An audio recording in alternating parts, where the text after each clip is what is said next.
So the beginning of this chapter focused on how infants learn nouns, mostly the names for objects, but starting on page 160, this part of the chapter is going to be about how infants learn verbs. And this is very difficult. Just to demonstrate how difficult it is, you see on the bottom of page 168, Jane Gillette did a study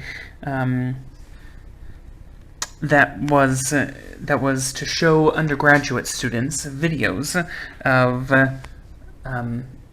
toddlers and parents interacting with each other.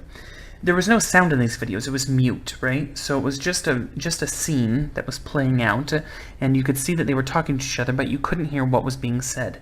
And during the video, at some point, a tone would sound, and when that tone sounded, the participants were supposed to guess what word it was the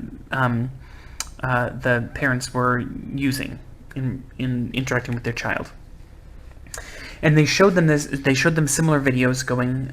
They showed them six of these videos, and the word was the same across them. And the undergraduate students were supposed to guess what it was that the word was when the tone played in each of these 6 videos. And it was going to be the same word across all of them. Now, when the word was a noun, when the parent was talking about something like naming an object, then the undergraduate students were marvelous at this task. They got like 45% of these words right.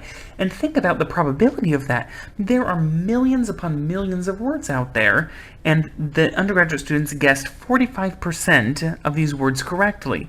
So, I mean, those are pretty good odds.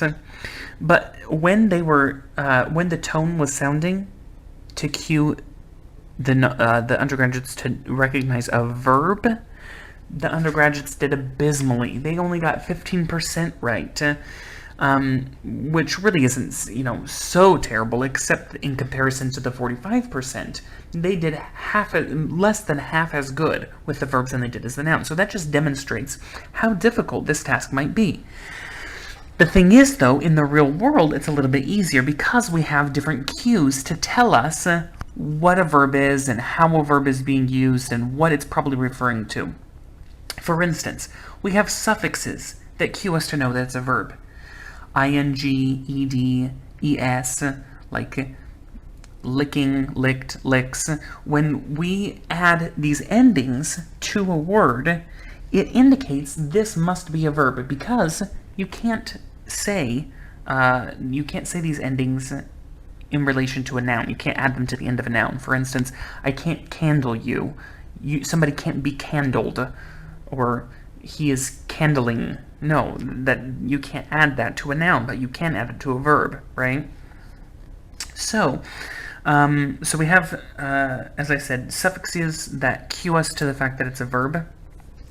Interestingly, as you see later in the chapter, there are some languages that have many, many, many more suffixes and affixes than we have in English.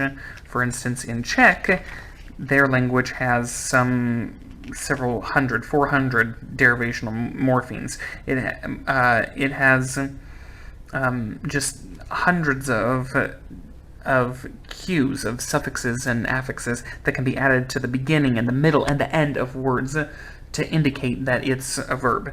So it's not always so easy as it is in English, but in English we have only like really 3 of these that get added to the end of verbs. But in addition to those kinds of cues, we also have cues for sentence frame, from the sentence frame. For instance, if you look on page 169, there are several example sentences given here.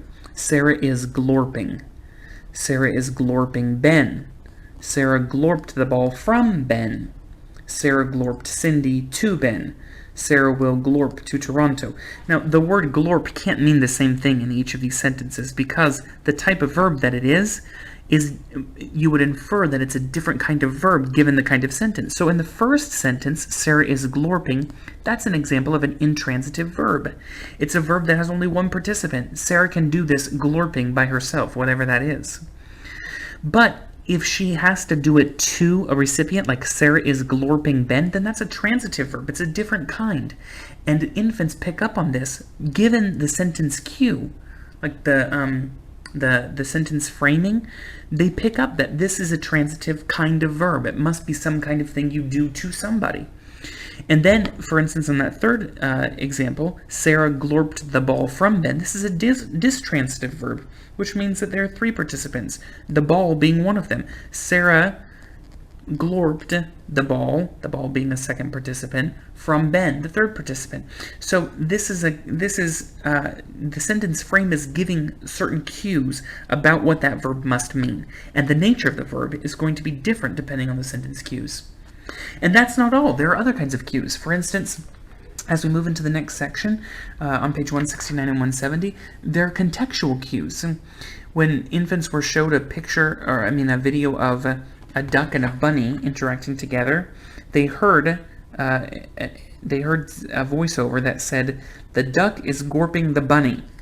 Now, in this video, a duck and a rabbit were both waving their arms around, but only the duck was pushing the rabbit, pushing it over, right? So, if the duck is gorping the bunny, that's obviously referring to the gorping action is referring to the pushing, the rabbit being pushed, right? But if it says instead, if the voiceover said instead, the duck and the bunny are gorping, then the infant will infer that it's the waving around motion, because that's what they're both doing.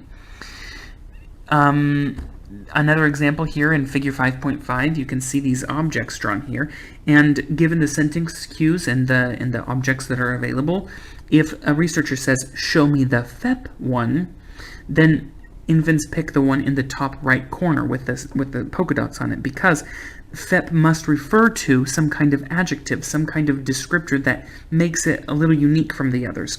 But if a researcher says, "Show me the FEP," then that means that the whole nature of the object has a different name, and it is a different object than the others, and so they pick the one in the lower left-hand corner.